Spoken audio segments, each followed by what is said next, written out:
Hello guys, இன்றைக்கி நம்ம சேனலில் என்ன ரெசிபி பார்க்க போகிறோன்னா ஒரு சூப்பரான ஸ்டோர் பண்ணுற மாதிரி ஒரு தொக்கு ரெசிபி தான் பார்க்க போகிறோம். அதுக்கு முன்னாடி சேனல் இன்னும் சப்ஸ்கிரைப் பண்ணலைன்னா சப்ஸ்கிரைப் பண்ணிக்கோங்க. வாங்க வீடியோக்குள்ளே போகலாம். இன்றைக்கி நம்ம பார்க்க போகிற ரெசிபி என்னென்னா மிளகாய் தொக்கு தான் பார்க்க போகிறோம். அது எப்படி வீட்டிலே சிம்பிளாக இருக்கிற இன்க்ரீடியன்ஸ் வச்சே நல்லா ஸ்டோர் பண்ணுற மாதிரி செய்கிறது தான் பார்க்க போகிறோம். நிறைய பேர் வீட்டில் கத்திரிக்காய் தொக்கு, தக்காளி தொக்கு இந்த மாதிரி செய்வாங்க. ஆனால் மிளகாய் தொக்கு நிறைய பேருக்கு செய்ய தெரியாது. அது எப்படி வீட்டிலே செய்கிறதுன்றதான் இந்த வீடியோவில் பார்க்க போகிறோம். இந்த மிளகாய் தொக்கு ரெசிபியை நீங்கள் தயிர் சாதம், சாம்பார் சாதம், பருப்பு சாதம் எது கூடனாலும் வச்சு சாப்பிடலாம். ரொம்பவே டேஸ்ட்டாக இருக்கும். அந்த அளவுக்கு காரம் தெரியாமல் நல்லா எல்லாருமே சாப்பிட்ற அளவுக்கு எப்படி செய்கிறதுன்றதான் இந்த வீடியோவில் பார்க்க போகிறோம். வாங்க வீடியோக்குள்ளே போகலாம். இது நம்ம ஸ்டார்ட் பண்ணுறதுக்கு முன்னாடி ஃபஸ்ட்டு ஒரு பெரிய லெமன் சைஸ் அளவுக்கு புளியை நல்லா ஊற வச்சு எடுத்துக்கலாம். இதை ஊற வச்சுட்டு அதை தனியாக எடுத்து வச்சுக்கோங்க. இப்போ நான் பச்சை மிளகாய் எடுத்துக்கிறேன். ஒரு 1/2 கிலோ அளவுக்கு இருக்கும். இதுக்கு பார்த்தீங்கன்னா நீங்கள் எந்த டைப் ஆஃப் மிளகாய் வேணாலும் எடுத்துக்கலாம், எந்த வெரைட்டினாலும் எடுத்துக்கலாம். நான் இங்கே பார்த்தீங்கன்னா இந்த சைஸ் மிளகாய் நான் எடுத்திருக்கேன். நீங்கள் நீள நீளமாக வச்சுருந்தீங்கன்னா அது கூட நீங்கள் ஆட் பண்ணிக்கலாம். இப்போ ஃபஸ்ட்டு தண்ணியில் போட்டு நல்லா அலசி எடுத்துக்கோங்க. ஃபஸ்ட்டு மிளகாயை நல்லா தண்ணியில் அலசிட்டு அதை நல்லா வடித்து வச்சுக்கலாம். நீங்கள் வேணும்னா நீங்கள் தொடச்சி கூட ரெடி பண்ணிக்கலாம். ஆனால் நம்ம இதை வதக்க தான் போகிறோம். அப்படியே டைரெக்டாக கூட நீங்கள் அப்படியே ஆட் பண்ணிக்கலாம். இப்போ நல்லா கழுவி எடுத்தாச்சு. எல்லாத்தையுமே இந்த மாதிரி பொறுமையாக நல்லா அலசிட்டு நல்லா நீட்டாக கழுவி வச்சுருங்க. இப்போ பார்த்தீங்கன்னா மிளகாய் எல்லாத்தையுமே நல்லா அலசி எடுத்தாச்சு. இப்போ இதை தனியாக வச்சுட்டு இதில் இருக்க விதைகளை நீங்கள் உள்ளுக்கு ஆட் பண்ணவும் செய்யலாம், இல்லை விதைகளை ஃபுல்லாகவே எடுத்துக்கவும் செஞ்சுக்கலாம். இப்போ நீங்கள் ஃபஸ்ட்டு அந்த மிளகாயில் இருக்க காம்பெல்லாம் ஃபஸ்ட்டு எடுத்துக்கலாம். காம்பை கம்ப்ளீட்டாக எடுத்துருங்க. எல்லாத்துலேயும் காம்பு எடுத்துகிட்டு இது என்ன பண்ணணுன்னா நம்ம ஃபஸ்ட்டு 2ஆக கட் பண்ணணும். நீங்கள் முழுசாக கூட ஆட் பண்ணுறதா ஆட் பண்ணலாம். பட் ஆனால் முழுசாக நீங்கள் ஆட் பண்ணிங்கன்னா வெடிக்கும். வடை சட்டியில் நீங்கள் போடும்போது, எண்ணெயில் போடும்போது பயங்கரமாக வெடிக்கும். ஸோ மிளகாய் எப்போயுமே கீரி போடுங்க, இல்லைனா கட் பண்ணி போடுங்க. நிறைய பேர் கீரி அப்படியே போட்டுருவாங்க. ஒரு சில பேர் கட் பண்ணி போடுவாங்க. நான் 2ஆக கட் பண்ணி போட்டிருக்கேன். அப்படி உங்களுக்கு 2ஆக கட் பண்ண வேணாம்னு நினச்சிங்கன்னா நீங்கள் கீரி கூட போட்டுக்கலாம். இப்போ இதில் இருக்க சீட்ஸ்லாம் நீங்கள் ரிமூவ் பண்ணிவிட்டு ஆட் பண்ணிக்கலாம், இல்லை அப்படியே கூட நீங்கள் ஆட் பண்ணுறதா இருந்தாலும் ஆட் பண்ணிக்கலாம். நான் சீட்ஸை எடுக்காமல் தான் அப்படியே ஆட் பண்ணியிருக்கேன். சீட்ஸை நீங்கள் எடுத்துகிட்டு ஆட் பண்ணாலும் இன்னும் நல்லா டேஸ்ட்டாக தான் இருக்கும். ஆனால் காரம் கொஞ்சம் கம்மியாக இருக்கிற மாதிரி இருக்கும். அப்படி நீங்கள் சீட்ஸ் டிஸ்டர்பன்ஸாக இருக்கிற மாதிரி நினச்சிங்கன்னா நீங்கள் சீட்ஸை தாராளமாக ரிமூவ் பண்ணிக்கலாம். மோஸ்ட்லி நிறைய பேர் சீட்ஸ் எடுத்துகிட்டு தான் ஆட் பண்ணுவாங்க. சில பேர் அப்படியே ஆட் பண்ணுவாங்க. நீங்கள் எப்படினாலும் ரெடி பண்ணிக்கலாம். இப்போ பார்த்தீங்கன்னா நான் மிளகாய் எல்லாத்தையுமே இந்த மாதிரி 2ஆக கட் பண்ணி வச்சுட்டேன். நீங்கள் அப்படி இந்த மாதிரி நேராக கட் பண்ணாமல் குறுக்க கட் பண்ணுறீங்கன்னா அந்த மாதிரி கூட நீங்கள் கட் பண்ணிக்கலாம். குழம்புக்கு நம்ம எப்படி ஆட் பண்ணுவோமோ அது மாதிரி கூட நீங்கள் கட் பண்ணிக்கலாம், பெரிய பெரிய மிளகாயாக இருந்தால். இப்போ இதுக்கு ஒரு மசாலா ரெடி பண்ணிக்கலாம். இதுக்கு ஃபஸ்ட்டு நான் 1 டேபிள் ஸ்பூன் அளவுக்கு வெள்ளைக்கடுகு ஆட் பண்ணியிருக்கேன். அப்படி உங்ககிட்ட கருப்பு கடுகு இருந்துச்சுன்னா நீங்கள் அதே கூட ஆட் பண்ணிக்கலாம். நான் சும்மா வீட்டில் இருக்குன்னு சொல்லிட்டு வெள்ளைக்கடுகு ஆட் பண்ணியிருக்கேன். அதுக்கப்புறம் ஒரு 1/2 டேபிள் ஸ்பூன் அளவுக்கு வெந்தயம் ஆட் பண்ணிக்கலாம். அதுக்கப்புறம் 1/2 டேபிள் ஸ்பூன் அளவுக்கு மல்லி ஆட் பண்ணிக்கலாம். நல்லா காஞ்ச மல்லியை 1/2 டேபிள் ஸ்பூன் அளவுக்கு ஆட் பண்ணிக்கோங்க. அப்படி உங்களுக்கு நிறையா வேணும்னா நீங்கள் 2 டேபிள் ஸ்பூன் கூட ஆட் பண்ணிக்கலாம். அதுக்கப்புறம் 1 டேபிள் ஸ்பூன் அளவுக்கு சீரகம் ஆட் பண்ணிக்கலாம். இப்போ இது எல்லாத்தையுமே சேர்த்து நல்லா ட்ரை ரோஸ்ட் பண்ணி எடுத்துக்கலாம். நல்லா லைட்டாக வறுத்து எடுத்துக்கோங்க. நல்லா வாசனை வர அளவுக்கு நல்லா வறுத்து எடுத்துக்கோங்க. ரொம்ப கருக விட்டுறாதீங்க, டேஸ்ட் மாறிடும். இப்போ பார்த்தீங்கன்னா நல்லா வாசனை வர அளவுக்கு நல்லா வறுத்தாச்சு. இதை ஒரு மிக்ஸி ஜாருக்குள்ளே ஆட் பண்ணிக்கலாம். இது எல்லாத்தையுமே ஆட் பண்ணிக்கோங்க. ஆட் பண்ணிவிட்டு நல்லா கம்ப்ளீட்டாக அரைச்சி எடுத்துக்கலாம். இது பார்த்தீங்கன்னா நல்லா கொரகொரப்பாகவும் அரைச்சிக்கலாம், இல்லை நீங்கள் ஃபைன் பவுடராகவும் அரைச்சிக்கலாம். இப்போ பார்த்தீங்கன்னா நான் நார்மலாக 2க்கும் நடுவில் இருக்கிற மாதிரி நான் அரைச்சி எடுத்திருக்கேன். இப்போ இதை ஓரமாக வச்சுக்கலாம். இதுதான் நம்ம ஆட் பண்ணக்கூடிய மசாலா.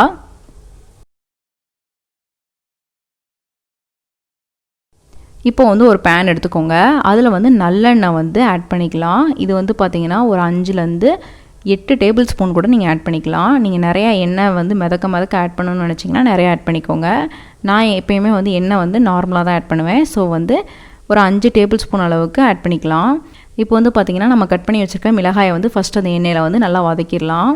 நல்லா எல்லா சைடும் நல்லா வதக்கி விட்ருங்க. அதுக்கப்புறம் ஒரு கை அளவுக்கு சின்ன வெங்காயம் நான் ஆட் பண்ணிக்கிறேன்.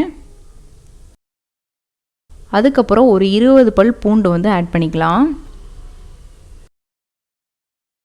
அதுக்கப்புறம் 1 டேபிள் ஸ்பூன் அளவுக்கு உப்பு ஆட் பண்ணிக்கோங்க. கல் உப்பு ஆட் பண்ணிக்கோங்க, அப்படின்னா தான் டேஸ்ட்டாக இருக்கும். இப்போ பார்த்தீங்கன்னா இது எல்லாத்தையுமே சேர்த்து நல்லா வதக்கிக்கலாம். இப்போ நல்லா மிக்ஸ் பண்ணிக்கோங்க. இப்போ வந்து பார்த்திங்கன்னா வெங்காயம் பூண்டு எல்லாமே நல்லா வந்து வதங்கணும். அந்த அளவுக்கு நல்லா வதக்கி எடுத்துக்கோங்க. இது நல்லா வதங்கின பின்னாடி அதை வந்து ஸ்டவ் ஆஃப் பண்ணிக்கலாம். உங்களுக்கு வந்து பார்த்திங்கன்னா இந்த அளவுக்கு நல்லா வந்து சுருங்கி வரும். மிளகாய் எல்லாமே வந்து நல்லா இந்த மாதிரி கலர் சேஞ்ச் ஆகி வரும். அந்த டைமில் வந்து நீங்கள் ஸ்டவ் ஆஃப் பண்ணிக்கோங்க. இப்போ வந்து பார்த்திங்கன்னா ஒரு 10லேருந்து 15 நிமிஷம் நல்லா நான் வதக்கி எடுத்துட்டேன். இப்போ வந்து இந்த மாதிரி இருக்குது பாருங்கள். இப்போ வந்து இதை கம்ப்ளீட்டாக நல்லா ஆற வச்சிடலாம். ஆற வச்சுட்டு ஒரு மிக்ஸி ஜாருக்குள்ளே எல்லாமே ஆட் பண்ணிக்கோங்க.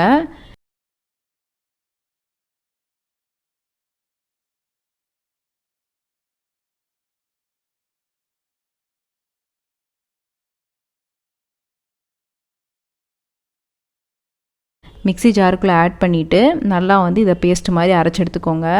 ஃபஸ்ட்டு வந்து கொஞ்சம் கொரகொரப்பாக தான் இருக்கும். அதுக்கப்புறம் நல்லா வந்து அரைச்சிக்கலாம். உங்களுக்கு வந்து தண்ணி வேணும்னா நீங்கள் தண்ணி ஆட் பண்ணிக்கலாம். ஆனால் மோஸ்ட்லி வந்து தண்ணி ஆட் பண்ணாதீங்க. பிகாஸ் நம்ம வந்து தொக்கு ரெடி பண்ணும்போது தண்ணி இருந்துச்சுன்னா நம்ம இஞ்சுற அளவுக்கு வந்து கிண்டணும். ஸோ வந்து தண்ணி ஆட் பண்ணாமே நல்லா பேஸ்ட் மாதிரி அரைச்சி எடுத்துக்கோங்க. இப்போ வந்து பார்த்திங்கன்னா நம்ம ரெடி பண்ணி வச்சுருக்க புளியை வந்து நல்லா வந்து கரைச்சிக்கலாம். கரைச்சி நல்லா தண்ணியை மட்டும் நல்லா ரெடி பண்ணி வச்சுக்கோங்க.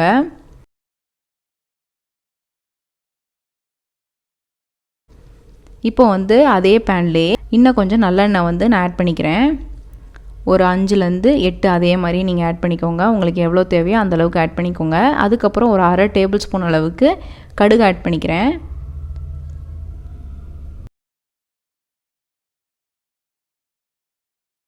அதுக்கப்புறம் கடுகு நல்லா பொரிஞ்சு வந்த பின்னாடி கருவேப்பிலை ஆட் பண்ணிக்கலாம். கருவேப்பிலை ஆட் பண்ணிவிட்டு நல்லா ரெண்டும் வந்து பொரிஞ்சு வந்த பின்னாடி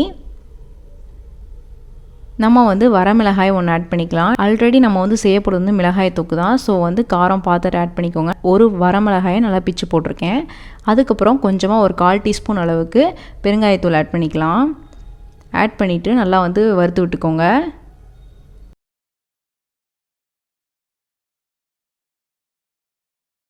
இப்போ வந்து கொஞ்சமாக வந்து ஒரு 1/2 டீஸ்பூன் அளவுக்கு மஞ்சள் தூள் ஆட் பண்ணிக்கலாம். மஞ்சள் தூள் ஆட் பண்ணிவிட்டு நல்லா மிக்ஸ் பண்ணிக்கோங்க. அதுக்கப்புறம் நம்ம ரெடி பண்ணி வச்சுருக்க மிளகாய் பேஸ்ட்டை வந்து ஆட் பண்ணிக்கலாம்.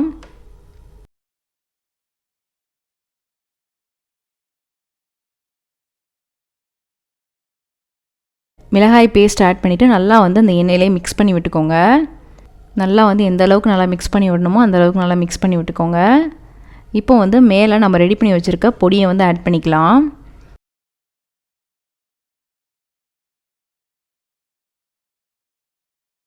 பொடியை ஆட் பண்ணிவிட்டு நல்லா மிக்ஸ் பண்ணி விட்டுக்கோங்க.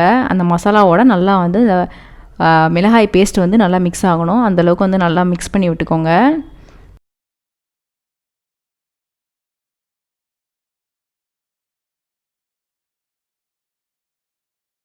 இப்போ வந்து எல்லாம் நல்லா மிக்ஸ் ஆன பின்னாடி நம்ம ரெடி பண்ணி வச்சுருக்க புளியை வந்து நல்லா வடிச்சிட்டு ஆட் பண்ணிக்கலாம். புளி தண்ணியை மட்டும் நல்லா ஆட் பண்ணிக்கோங்க. அதில் இருக்க டஸ்ட்டு எல்லாமே வந்து நல்லா வந்து ஃபில்ட்ரு பண்ணிவிட்டு ஆட் பண்ணிக்கோங்க.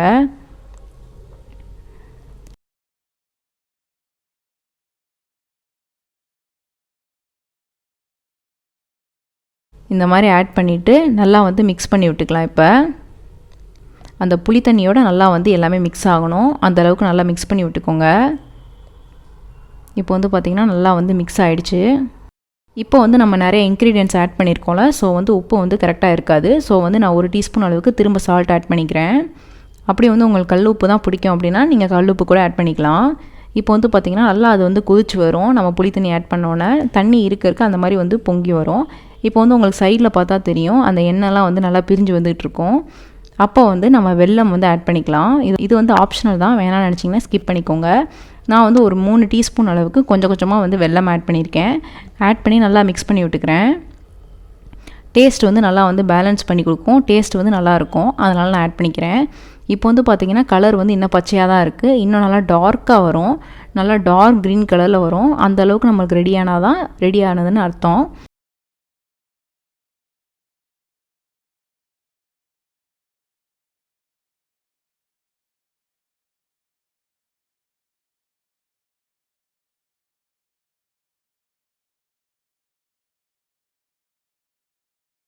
இப்போ வந்து பார்த்திங்கன்னா கொஞ்சம் கொஞ்சமாக வந்து அந்த எண்ணெய் பிரிய ஆரம்பிக்கும்.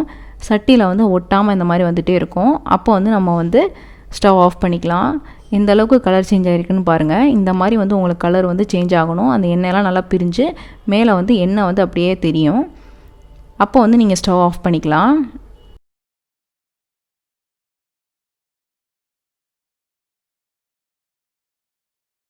இப்போ பார்த்தீங்கன்னா தெரியும், நல்லா இந்த மாதிரி ட்ரையாக வந்துருச்சு. இதிலேயே பார்த்தீங்கன்னா நிறைய ஆயில் இருக்கும். நிறைய பேர் வந்து எண்ணெய் மிதக்க செய்வாங்க. நீங்கள் அப்படியும் செய்யலாம், இல்லை இந்த மாதிரி ட்ரையாகவும் செய்யலாம். அது வந்து உங்கள் இஷ்டம் தான்.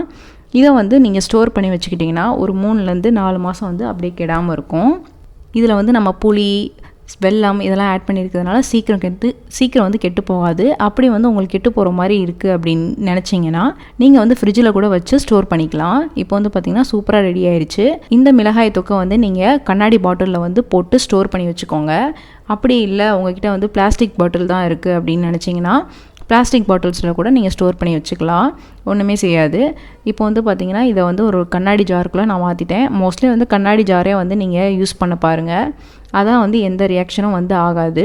நம்ம என்ன ஃபுட்டு வச்சாலும் ரியாக்ட் ஆகாமல் இருக்கிறதுக்காக தான் வந்து நம்ம கண்ணாடி பாட்டிலில் ஆட் பண்ணுறோம் எல்லாமே. இப்போ வந்து பார்த்திங்கன்னா லைட்டாக வந்து டேப் பண்ணிவிட்டு ஆட் பண்ணிக்கலாம். எல்லாத்தையுமே ஆட் பண்ணிவிட்டு நல்லா வந்து டைட்டாக மூடி வச்சுருங்க. இது வந்து பார்த்திங்கன்னா நான் செஞ்சுருக்கிறது கொஞ்சம் ட்ரையாக இருக்கும். நீங்கள் வந்து எண்ணெய் நிறையா விட்டிங்கன்னா நல்லா வந்து குழம்பு மாதிரியே இருக்கும். அந்தளவுக்கு வந்து எனக்கு ஆயில் தேவையில்லை. ஸோ வந்து நான் இந்த மாதிரியே ரெடி பண்ணிக்கிட்டேன்.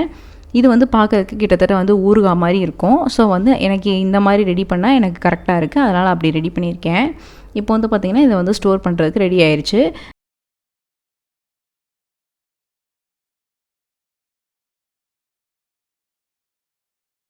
இது வந்து நீங்கள் என்ன டைப் ஆஃப் ரைஸுக்கு வேணாலும் வச்சு சாப்பிட்லாம். நீங்கள் வந்து இட்லி, தோசை, சாம்பார் ரைஸ், பருப்பு சாதம், தயிர் சாதம் எது கூடனாலும் வச்சு சாப்பிட்லாம். ரொம்பவே சூப்பராக இருக்கும். ஸ்பெஷலாக வந்து தயிர் சாதத்துக்கு நீங்கள் வச்சு சாப்பிடுங்க, அவ்வளோ சூப்பராக இருக்கும். கண்டிப்பாக இந்த ரெசிபியை ட்ரை பண்ணி பாருங்கள். இந்த ரெசிபி உங்களுக்கு பிடிச்சிருக்குன்னு நினைக்கிறேன். பிடிச்சிருந்தா லைக் பண்ணுங்கள், ஷேர் பண்ணுங்கள், கமெண்ட் பண்ணுங்கள். மறக்காமல் சேனலை சப்ஸ்கிரைப் பண்ணுங்கள். இன்னொரு வீடியோவில் பார்க்குறேன். பாய்.